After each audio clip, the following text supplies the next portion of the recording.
नमस्ते जी। सत्य सत्य शब्द से आप सभी परिचित होंगे, लेकिन शंका रहती है कि कोई कहता है कि सत्य बदल जाता है, तो कोई कहता है कि सत्य कभी नहीं बदलता। यानी कोई लोग तो कहते हैं कि सत्य अपरिवर्तनशील है, अर्थात जैसा मैंने बताया कि सत्य कभी नहीं बदलता, तो कुछ लोग कहते हैं कि सत्य परिवर्तनशील है, यानी सत्य बदल जाता है। आप क्या समझते हैं, सत्य बदलता है या नहीं? आइए इसे समझते हैं। इसे हम समझेंगे अघमर्षण मंत्र में आए 2 पदों से, और यह ऋग्वेद का मंत्र है। यह मंत्र कुछ इस प्रकार है।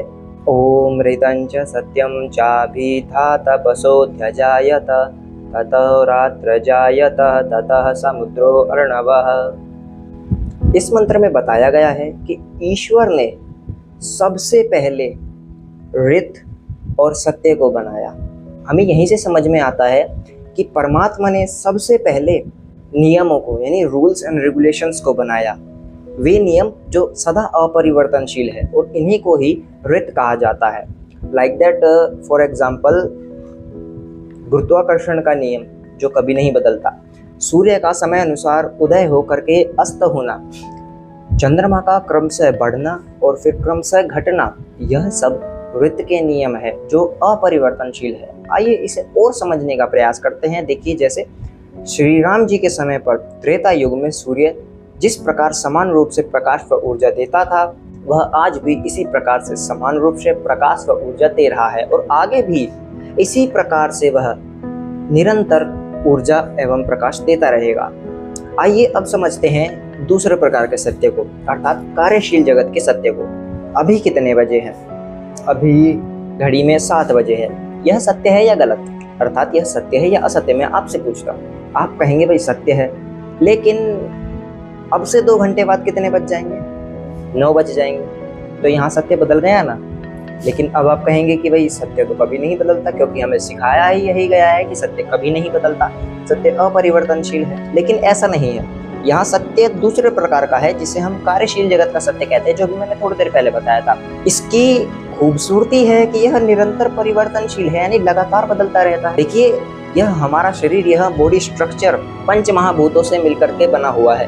हमें जो जीवन मिला है ये 5 महाभूतों द्वारा मिला है, और इस बॉडी पर, इस शरीर रूपी स्ट्रक्चर पर टाइम एंड स्पेस के नियम काम करते हैं, यानी टाइम एंड स्पेस के रूल्स एंड रेगुलेशंस इस शरीर पर बाध्यकारी है।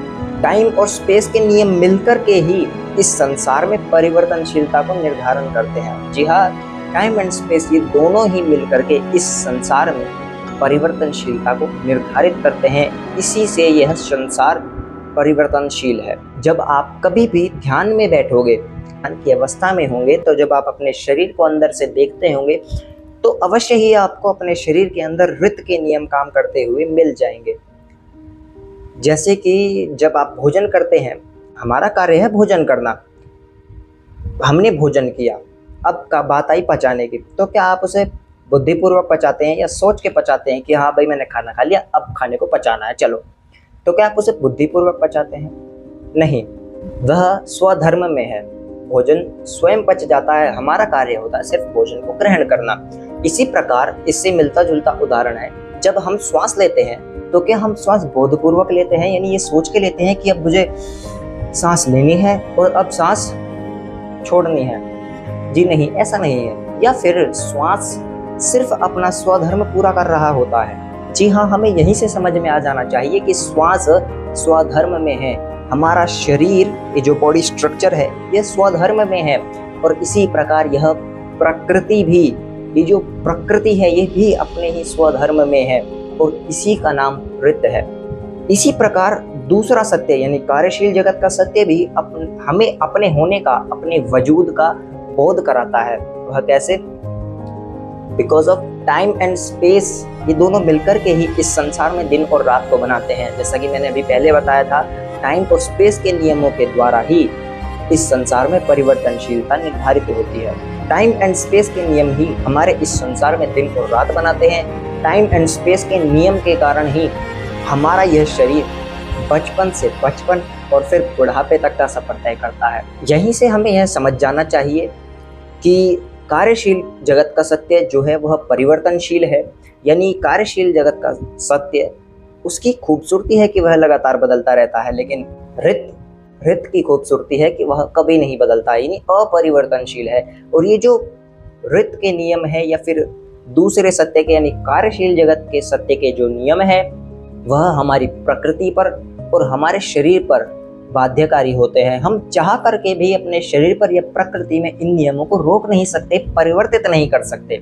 आज की इस चर्चा में हमने जाना है सत्य के बारे में। सत्य कितने प्रकार के होते हैं? दो।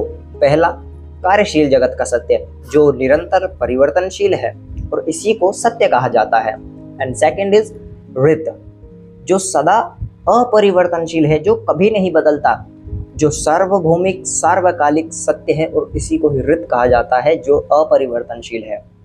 आइए अब सहज होकर के हम तथ्य तक पहुंचते हैं तो पाते हैं कि मनुष्य की आत्मा पर कार्यशील जगत के सत्य कार्य नहीं करते, लागू नहीं होते और इसीलिए हमारी आत्मा अनश्वर है, वह कभी मृत्यु को प्राप्त नहीं होती। लेकिन इसके वाइस वर्सा यदि हम देखें तो हमारे इस शरीर पर ये जो बॉडी नुमा स्ट्रक्चर है, इस शरीर पर कार्यशील जगत के नियम यानी कि टाइम एंड स्पेस के नियम कार्य करते हैं, बाध्यकारी हैं। इसीलिए हमारा यह शरीर मृत्यु को प्राप्त हो जाता है। और यहीं से पता चलता है कि हमारे इस शरीर पर इस परिवर्तनशील जगत के नियम का बाध्यकारी हैं, लेकिन हमारी आत्मा इन नियमों से बहुत परे है, जो इसीलिए वह अनश्वर है। आज की वीडियो में बस इतना ही। आशा करता हूँ कि आपको मेरी वीडियो अच्छी लगी होगी।